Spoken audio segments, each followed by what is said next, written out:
we were saying we'll do this fast before it turns into a sauna in here. Yeah, no, I was saying before, like, thank you for leaving the AC Oh, on I while did. you were driving over here, Yeah. because, like, when I left the theater, I was just like, oh, it's going to be warm when we record in there, because, yeah, we don't usually have the AC on. Oh, man. We have to keep it somewhat professional for just having a camera on it. I know, right? Oh, we learned that. I was telling you about this beforehand when Jared and I did these in the parking garage, which made it even hotter, and it was just a running joke of us just drenched in sweat. I mean, you and and Jared are hot enough, clearly.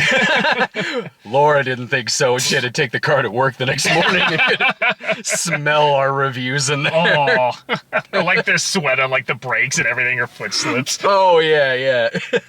I am surprised there was not a popcorn bucket at this movie. There's actually a lot of things I was surprised just going to the movie. You're right, there wasn't a popcorn bucket. There wasn't that many showtimes. There were much more showtimes for How to Train Your Dragon and Lilo and Stitch. Yeah.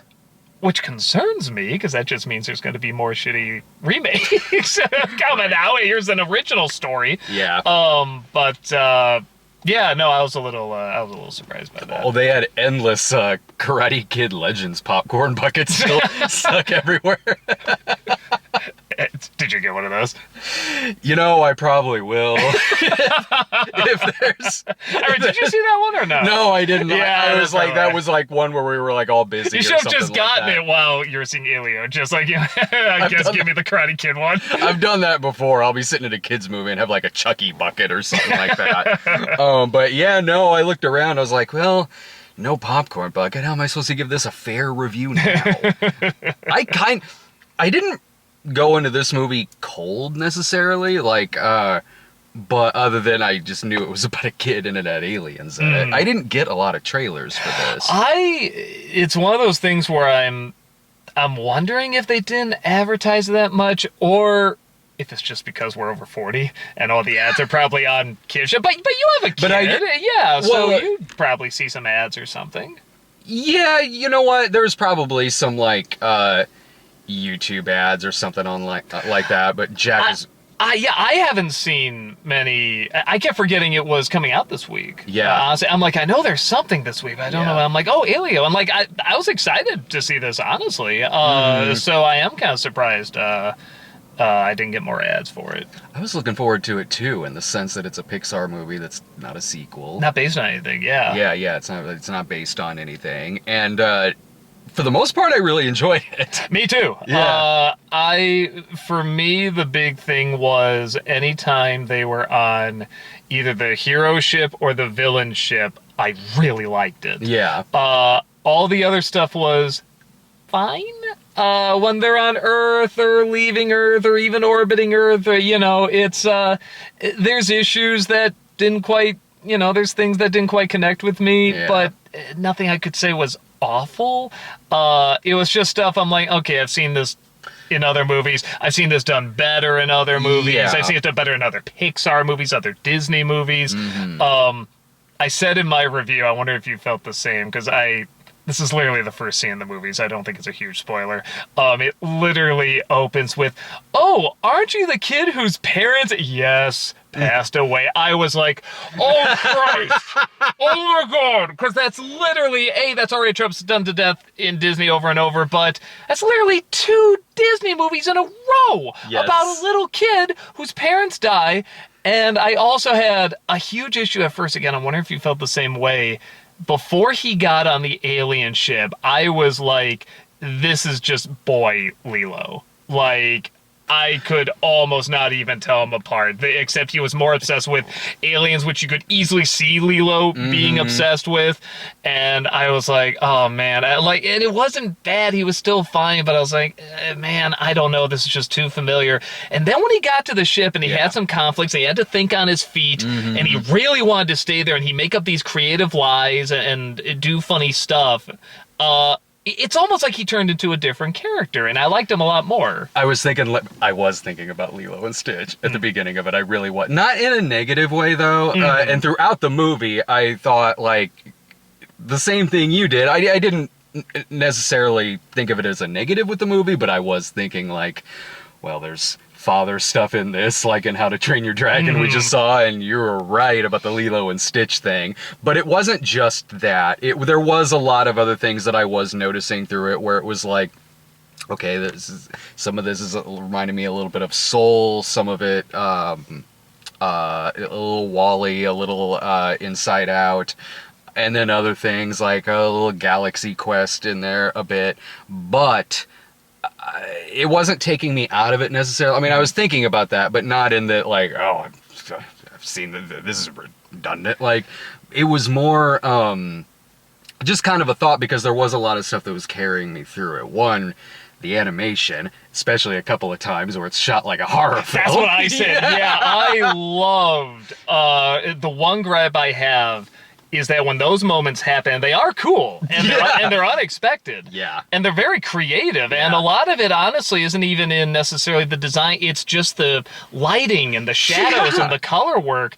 And I was very impressed by that they could actually make some scenes very creatively, enjoyably scary. The only thing that took me out of that is that the design of the faces were a little too simple for that. When you would see these environments that actually kind of look almost real. Yeah. And they do have this great creative lighting. And then you just have, I'm not against the Pixar design, but these are very simplified Pixar design. This is like, I don't know.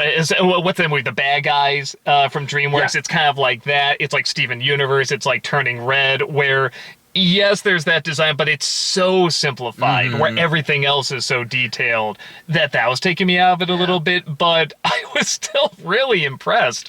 Like I said, not just, because it isn't just like randomly like a horror film, because there are sci-fi elements to it, but I mean, they're supposed to be kind of threatening, intimidating moments, but they could be threatening and meaning to be scary, or they could be funny. Yeah. Or they could be a little bit of both. Or it could be you don't know what direction it's going to go in. Yeah. And that just raised the tension even more, and you don't know if you're going to release it with a, like this is scary, or a laugh. And I love that. I love that feeling. I did too. Even like this kind of body horror imagery in some of it, but certainly played for laughs, of course. Yeah. But it is that the scene with the hair, and the scene where they were using a decoy there towards the end. Yeah. That, again, like, you could do a re-edit and it's terrifying. I mean, again, I think that's well, what I was saying, too, is that there's cute, and it really is the word cute homages to other sci-fi films, but you don't need to know them. It's not, if you don't know this, it's going to stand out like a sore thumb. They're just nice little, if you've seen this film, great, you'll kind of snicker, oh, that's like this movie. If you don't, it doesn't take you out of it at all. And that's very refreshing. It doesn't feel like there's a lot of nostalgia baiting for other movies. It's just a little, hey, if you know this, here's a little Easter egg. If not, it doesn't take away a thing. And that's really nice. And I did like the stuff on Earth. Did you? I did. And what I liked about it was I did like, even though he was reminding me of Lilo, especially because it also has to do with aliens, even with that, I did like that they let him be a little shit. Like, I like that they let him be just kind of this obsessed kid who's so much so that he becomes kind of a pathological liar at the beginning of it. I like that. Couple of times I was on his side, like there at the beach when he's working on the ham radio and that dipshit kid comes up and he's like, "Ooh, what's this?" and ends up destroying it. And his instinct was to beat that kid's ass. I like that. I like the stuff where he had to be replaced with a clone. That was very funny. And I mean, and it's very clever that the clone is basically him. He just doesn't have the obsession. Are we out? It'll come back on. There we go.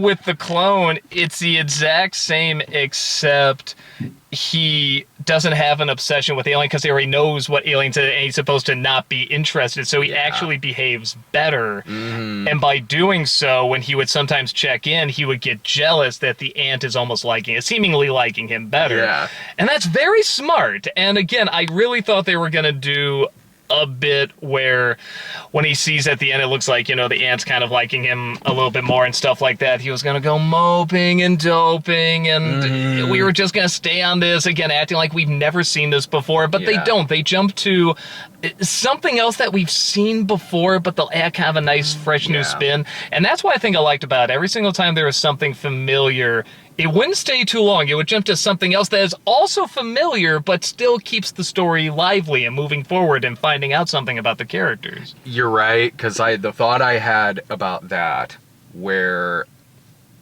about halfway through this movie, I thought it was really, really, really going to go south when Glorden showed up. I wasn't that big of a fan of that character. When that character showed up, I was like, oh no, now it's the good dinosaur. I didn't like the voice. I didn't like I liked how much of a brat that they let Elio be. Then when Glorden comes into it, and he is this kind of overly hammy, cutesy with a sassy voice, like he'd be a neighbor on Full House. I didn't care much for the voice, and it was hard for me to accept that that's coming out of it. It was like Lyle Crocodile. I'm like, I don't believe that voice. But where it surprised me on that was, excuse me, when he came into it, I thought, oh man, he's going to be in the rest of this thing. It's going to be like this buddy movie, and he's already kind of annoying me. He comes in and out of it. There's a lot of long stretches in the second half he's not in. And then the finale with him, even though there was a lot of that character, just a simple changing of the voice would have made that character work better for me. But I did like his last scene with his dad. I did like that. Like, I was like, okay, that's sweet. It's kind of hard for me to be annoyed by this character at this point, because that was done well. That's so funny, because everything you brought up about him is all the reasons I kind of like him. I like the voice doesn't match, and I like he's both designed really ugly but really cute at the same time. He's got these sharp teeth. He's got tons of sharp teeth. He has no eyes. My wife ruined this movie for me by saying he looks like a dick, and that's all I can see. Same thing with the father. And when there's a scene where you see the father outside of the suit, and it just looks like two dicks, and I'm just like, God damn it, I can't not see that. There's a scene where the father has a brow later, and you know what that looks like? And I'm just like, she ruined it for me. She totally, and that's a very sweet scene, you're right, but she totally ruined it for me. And it's one of those things where I don't know if it's just me and her that saw that and just couldn't see past it.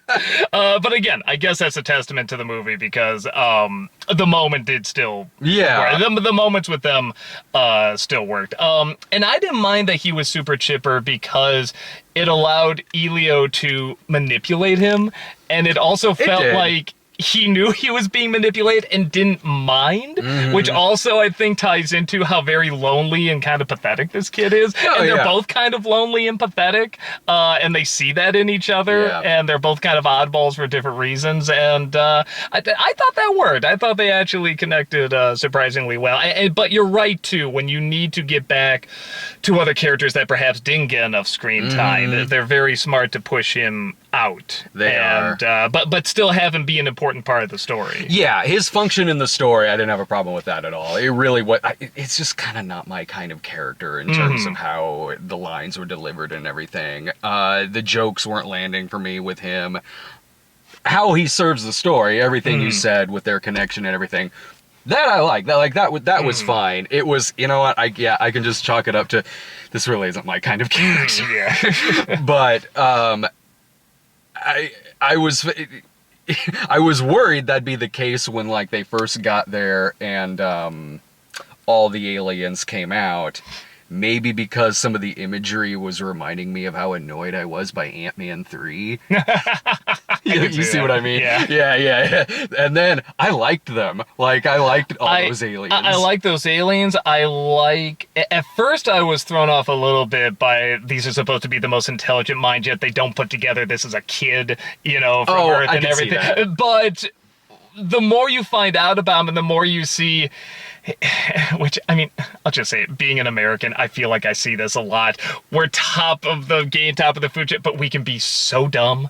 And I feel like you see that a lot with these characters. Like, they're very, very advanced, but they're also cowardly and spineless and don't have the answers to everything. And their answer half the time is running away or being hypocritical. And I was watching like, okay, I see what it's doing. This actually works out okay. Because one, I'm pretty sure, is drunk through the whole thing. Yeah. The one who always has the drink in his hand. I'm like, oh, well, okay. Half of them are probably shit-faced. that's their problem. Yeah, when one falls, another one just like regenerates in his hand and stuff like that.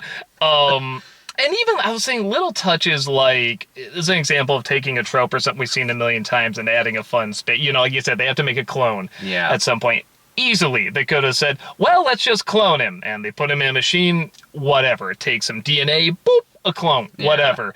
But instead, they say, no, we're using cloning clay. Now, that term alone, I want to see. I want to know how that works. I want to know everything about that.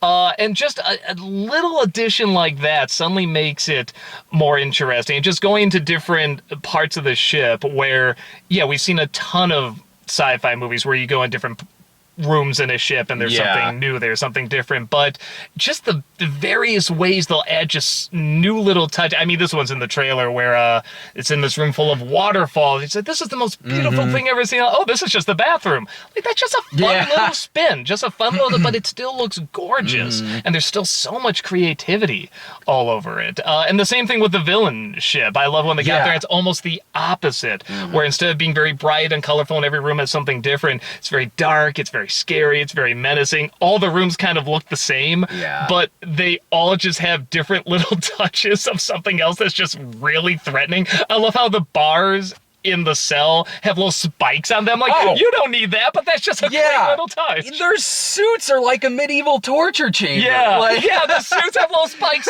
inside. I really dug it, and I'm glad the villain wasn't just a standard villain. And even as Pixar villains go, they try to have you usually like sympathize a little bit with them, but half the time, again, it's like, all right, I just know this shtick. I've seen it before. I'm done, whatever. With this one, yes, it's familiar, but you do... How menacing he is in terms of, like, dealing with his son. He wants to, have a good connection with his son, and then Elio says the wrong thing, thinking he's going to impress him or something, and instead he gets angry, implying that he's, like, a bad father, or he doesn't care about. Like, the negotiations are actually going well until he makes even the slightest little hint that he might not care about his son, and he absolutely loses it. That makes him a good villain, but it also shows he really does care about him, and he wants to do right for him, and even how far he'll go to get his son back. And you see him try to... I like they make it look like they were going to have some sort of scene where you think he's going to try and negotiate to get the son back and have like an extra plan that's gonna like throw his son under the bus or something, but that's not it at all. He's just gonna do it to try and, again, it kind of like how you said, How to Train Your Dragon, toughen him up a little bit, and everything actually does tie back to he does really care about his son. If anything, he probably wants to get into this, these galactic higher-ups, so he can have more power for his son, more power for his people, blah, blah, blah. But he just has this incredibly negative, intimidating way of doing it. Probably more than that. I'm sure he's done evil things. That was something I forgot to bring up. There's a scene, without going to spoilers, where they're shooting these little aliens being tossed up in the air. And in the original version, so in this, they shoot it, and they blow up, and there's just these little eyes, like a Pac-Man goes out, goes, and falls down and runs away. In the original, they killed them. Dude, okay. I was thinking the same thing. Because the look on Elio's face as they're doing that, I'm like, these things were dead in the first edit of this. And then they brought that gag back again with a bunch of them flying out there. That got a big laugh out of me. I was thinking... not so much of like there being an original edit, but I was in the ballpark of that thing in thinking if this were an 80s movie, like the scene from how Who Framed Roger Rabbit was coming to my head. Yeah, no, you know that was the, and a part of me, again, I wouldn't mind, but I would see why they edited it, because there's a great joke with a trick shot in this. Oh, yeah. And I'm thinking, man, I would be laughing harder if if it really did die. All these things were really dying. But I also, they don't want to make Elio a murderer, even by accident. But, which, of course, would make it funnier. Yes, it would make it. Yeah, then I'd be like, oh man, it's like I'm 6 years old again in 1987 watching this in theaters. But I do get it. I do get why they would change it. I feel like there's got to be a better workaround somehow. I still gotta laugh when all of them came out and they got zapped, man. And with the villain, you're right in that, like, this could have been stock. This could have been sitting through Lightyear again. And it wasn't. They really brought something out of that character. And there was another thing, too, that I really loved how all of the side things that are going on connected. One thing I was thinking about that did something like this wrong recently was all of the when it kept cutting back to the Earth stuff in Warcraft with Jennifer Coolidge and one of the... You mean Minecraft? Did I say Warcraft? Yeah, I did say Warcraft. See, here's what... Jennifer Coolidge was in Warcraft? Here's what... She's one of the orcs? Here's what it is. We mentioned Jared earlier, who is obsessed with Warcraft. So, subconsciously, that one's for you, Jared. Minecraft. Sorry. Minecraft. You're right. They did try to have all the things come back. You're right. Not very well, to a point where it's like, we could have just edited out so many of those characters. Where in this, I am one of those people where, again, without going spoilers about the climax, the action part of the climax, I didn't need, but I know why it's there. Sure. It does tie everyone in. Well, it does tie into the theme, the idea, and everything. It does point to something that is a legit problem that's not talked about a lot, is that there is a lot of debris in space. There is a lot of garbage. So having someone actually, like, be in charge of that, then have to navigate it later, it is smart. But they bring back a character from earlier that, they're building up like, haha, you're welcome, we're bringing this character back. And I'm like, I don't care. I didn't care about this character. You don't even remember who the character is. That's how much of an impact this character had. But when they show this person, it's like, haha, this person's back. Like, I don't care. It took me a second. I know exactly who you're talking about. Because when it showed him at the very beginning of it, I was... Okay, I kind of forgot about this guy. I was like, I could use less of you. Yeah, me too. But he was, he's in it at the beginning, then he's not in it again until the climax. When he came back in the climax, I wasn't rolling my eyes, but I was like, oh, I forgot about you. Yeah. Like, they were trying to make something with this character. Yeah, like, no, I'm not excited to see this person, but all right, you're not in it long, so I can't complain. I don't know. I'm sure the little kids like it or something like that. But I mean, he's animated weird, but I'm just like, one of those.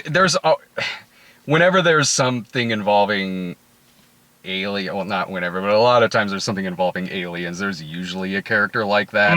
Typically, it's in a Roland Emmerich film. Well, and I was surprised, again, just talking about stuff. The stuff, just real quick, the stuff I didn't connect to on Earth, the major disconnect with me was the last thing Elio says to the ant before he goes into space. I know what they're trying to do. They just need to develop that a little bit more. I didn't quite believe it. To get to that point, that was just a little too quick. And I was saying before... maybe if he was interested in one other thing, just something else aside from aliens, just to flesh him out a little bit more, that maybe him and her could either connect on or not connect on, I don't know. But I was just like, no, that's the big moment. And that didn't work. That didn't land. And that's a problem. It's a minor thing, but the other thing, too, is that when they are told they're hearing, a message from the other side of the galaxy, and the ant's like, not my department. I'm like, bullshit, you get on that. That was the Someone one. will take care of that. Yeah, that was the one thing where I'm just like, no, this is beyond, just some kooky conspiracy guy or whatever. I'm like, he proved it pretty well. I was thinking about that, what you just said at the beginning, that whole first act with him and the ant and everything. I was thinking the same thing, where I thought, this is moving kind of fast, but I rationalized that in that I was still entertained by the characters, certainly, and definitely the animation. But I kind of had a thought of, like, maybe it's moving a little fast, because if it was a lot longer, then maybe I would be thinking too much of, I've seen this here, I've seen this here, I've seen this there. That's the only thing I can think of in my head of why they maybe did that. Well, and the other thing, again, this kind of plays to the strength of what you're talking about, is that when they're introducing tropes or cliches that we've seen before, but then they alter it a little bit. As soon as she says, I'm sending you to boarding school, I'm like, didn't you just know, okay, he's going to get abducted by aliens before he goes to boarding school. He'll come back and she won't do it. But no, they send him to boarding school. No, they send his ass there. And like, there's bullies there. Yeah. And even that's actually one of the more creative, scary scenes where they just put on those fake-looking alien masks. But the way it's shot and lit with the lightning and everything, they're creepy looking. Yeah. They're actually really... It's like the Purge showed up, like in this Pixar film. But yeah, so that's another example of taking stuff we see a million times, but they'll just do something a little different or go a little further with it. And it doesn't take much. It's just that tiny little bit that makes me go, okay, you're putting a little more effort into this. Yeah. And you're not pretending like I haven't seen this before. And like, true. I respect that. I respect when they're like, no, we know you've seen this a million times. Here's what we're going to do with it. And it's still going to serve the story. It's still going to tie into what's going on with the characters and their connections and stuff like that. The only other thing I forgot to mention in mine, I'll see if you picked up on. Did you pick up on who the museum narrator was when they're talking about the Voyager satellite? It was Kate Mulgrew. Oh, okay. Talking about Voyager. Yeah, okay. I thought that was a clever little bit. That was when afterwards I'm like, if that's who I think it is, this is very clever. Oh, yeah, and I never watched. I know who that is. Yeah. But, like, I didn't see much of Voyager, but I was like, that's probably somebody doing that voice. But what grade would you end up giving it? I'd probably give it somewhere between an A- and a B. I'll give it an A-. I enjoyed it a fair amount. I was writing like a good B+ in the first half. Then the minute Gordon showed up, I'm like, this is going down to like a B-. But it did kind of sidestep, like we've been saying, a lot of tropes I thought they were going to go with that. And by the resolution of that, I enjoyed that whole thing with him and his dad. So that, by the end of it, I was back up to a B+. Like that's what I would give it. I didn't go in thinking I would dislike it by any means, but Pixar, not that Pixar has a bad track record anymore. They don't, but they can be hit or miss. They've had one great film recently with Inside Out 2. Yeah. It's been a while since they've had another great one. In my opinion, I don't know if I'm a minority on this, but I loved Luca. I thought Luca was fantastic. And even that movie, I have to acknowledge, the first 10 minutes is bad. Oh. I remember everything else being so great and so wonderful that I completely forget, oh yeah, before they go out of the water, it is a bad movie. Did I see that? It's the one where they're trying to get the Vespa, they're doing the race, it's in Italy, it's the mer kids that walk on land become human. I don't think I saw it. It's really good. Yeah. Just ignore the first 10 minutes. Oh, okay. That might have come out. I wonder if that came out. That was on Disney Plus, so it wasn't on the big screen. Oh. Yeah, like it was during COVID and stuff like that. Same thing that's with why I didn't Turning review Red. it. Yeah. I did see Soul. Yeah, we reviewed Soul. Yeah, Soul was really great. And even that's a while now. Yeah. I mean, that's something like 4 or 5 years ago. But I remember watching that during COVID because that was supposed to be theatrical, but then it wasn't. And I remember I think they put it out like the same weekend as Wonder Woman 84. I remember Soul being the better movie. Yes. I didn't see Inside Out 2. You didn't see it? No, I didn't. Well, wonderful. That's what I hear. I hear it came out when I was only. It might have come out not too long after Jack was born, so I was at just like. This is perfect. I can understand thing. Jack's brain. Yeah. Oh, I've seen Look Who's Talking. I know what he's thinking. But no, that's a legit great. You know, that's what I heard. If I didn't see Inside Out 2, I'd probably be in the exact same camp as you. But yes, we need to get back on a track where we're used to really good Pixar films. I think with this and Inside Out 2, it's like just give us one more Pixar, one more. We'll be like, okay, now we can expect these to be really, really good. Or we can expect to review the live-action remake of this in a few years. That's the joke I made. I said, you know what, with all the screenings of Lilo and Stitch and How to Train Your Dragon, I think, having more screenings than this, it's not going to be until 10 years later when they do a live action remake of this that's finally going to make a shit ton of money. $1 billion. Yeah. You piece of shit. But B+ for me for it. I reckon it was, again, I wasn't expecting it to be bad, but I was watching this like, this is really solid. I'm really glad I'm here. Yeah, no, and it's a good big screen movie too. Yes, a lot of the is. stuff, not just the visuals, but the actual cinematography, like the layout of the characters and where they place them and everything. It looks really, really good. Mm-hmm. Yeah. You doing Megan 2 next week? Yeah. I'll see you then. Sure, buddy.